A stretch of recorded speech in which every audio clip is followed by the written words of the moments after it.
am Hannah Wallace and welcome to FinextraTV at Sibos.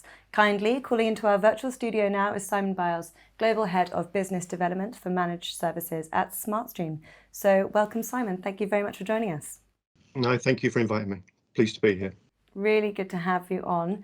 So yes, today we're speaking about cloud and also where there have been significant developments in the past year. So where I'd like to start is looking at some of the key trends you've witnessed around managed services and cloud, and what impact did they have during the period of working from home? Let's start there.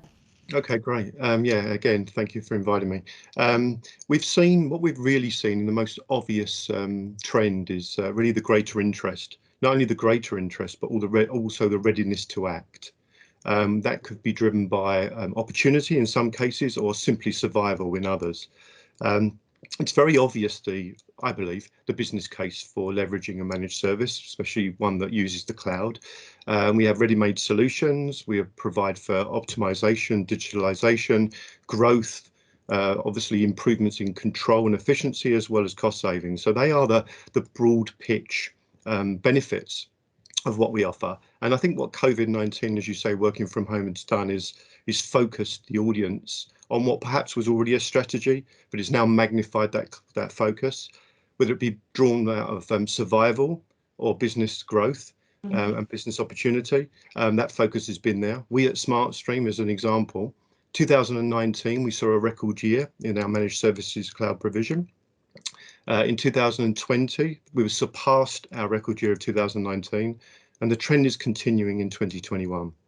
So we're really pleased with what that's doing for our business, but also we're really pleased to be able to serve our customers in this way. And the final thing to say on that, I would say, is that the C-suite, our customers, whilst recognising the value of it, also recognises now during COVID the challenge of managing non-competitive advantage type activities. And so all of those type of activities have been at the forefront of their mind to move to providers such as ourselves. All right, thank you for that, Simon. Thank you for bringing us up to date. And now tell us, what do you think are some of the key innovations with cloud that financial institutions need to utilise then to stay ahead of the curve? What about that? I'll name two for today's session. So for us, artificial intelligence and data lakes, both of which are already applied into our products, both of which bring value. Starting with artificial intelligence, our AIR product, which is a data quality validation product, which allows structured and unstructured data sets to be matched in seconds, one of the fastest on the market.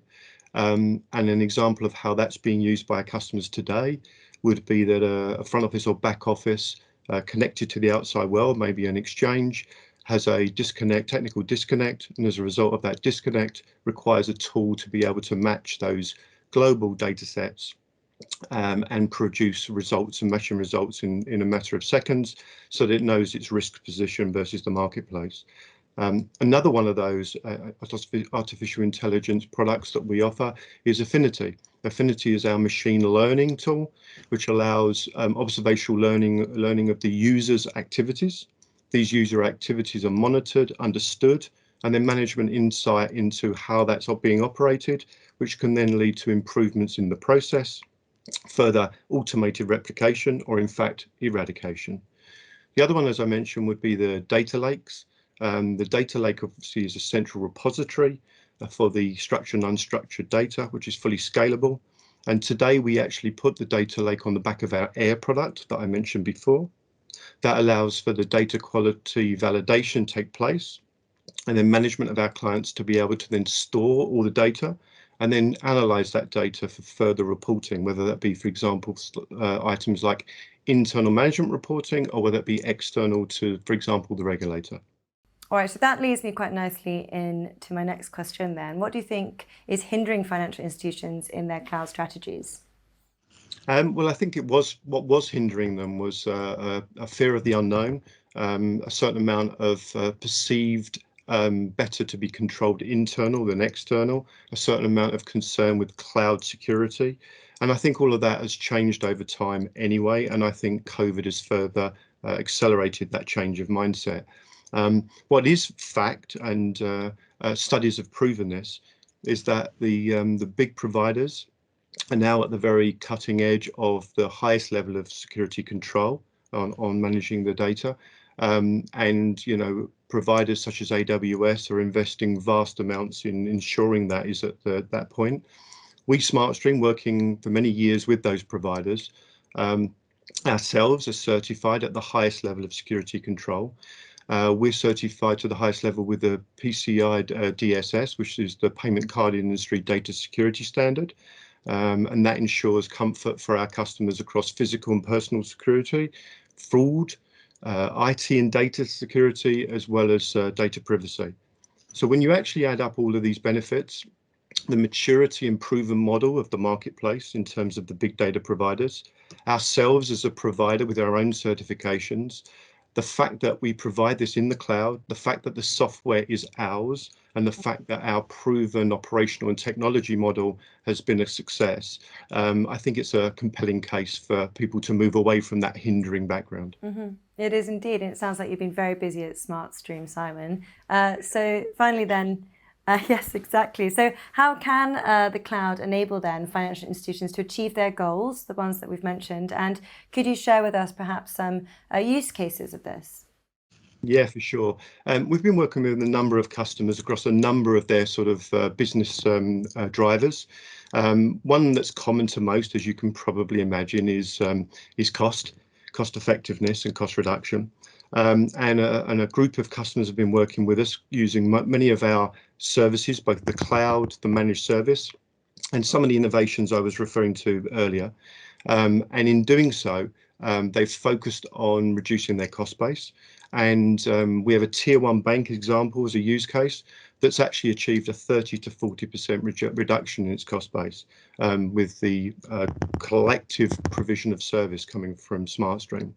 This has been tremendous for them, but then added to that, don't forget, there's the additional scalability, the resilience, the fact that our operators are the experts on our software as well as being in the cloud. What does that mean? Well, that means they take advantage then of the expertise that we apply to the day-to-day activities, improving those, delivery of change, client-facing activity, and responding to regulators. So there's a full package suite there of benefits and use case, starting with working with the customer on what they're looking to achieve. And my final point on the use case would be that the way we start our relationship with our customers is based on a contract with an SLA that has formalized KPIs for us as a service provider that not only look at the risk and the control side of things, but the business objectives and strategy of our client. So if our client's strategy is aligned to the SLA, aligned to our KPIs, as a result, there's a win-win situation for both. Brilliant. Well, as I said before, it sounds like you've been really busy and looking forward to seeing what you do in the future, Simon. But thank you very much for sharing your insights in this area. It's been really interesting and looking forward to catching up further down the line. But thank you very much. Yeah, thank you. And to everybody out there, enjoy the conference and safe and happy quarter for 2021.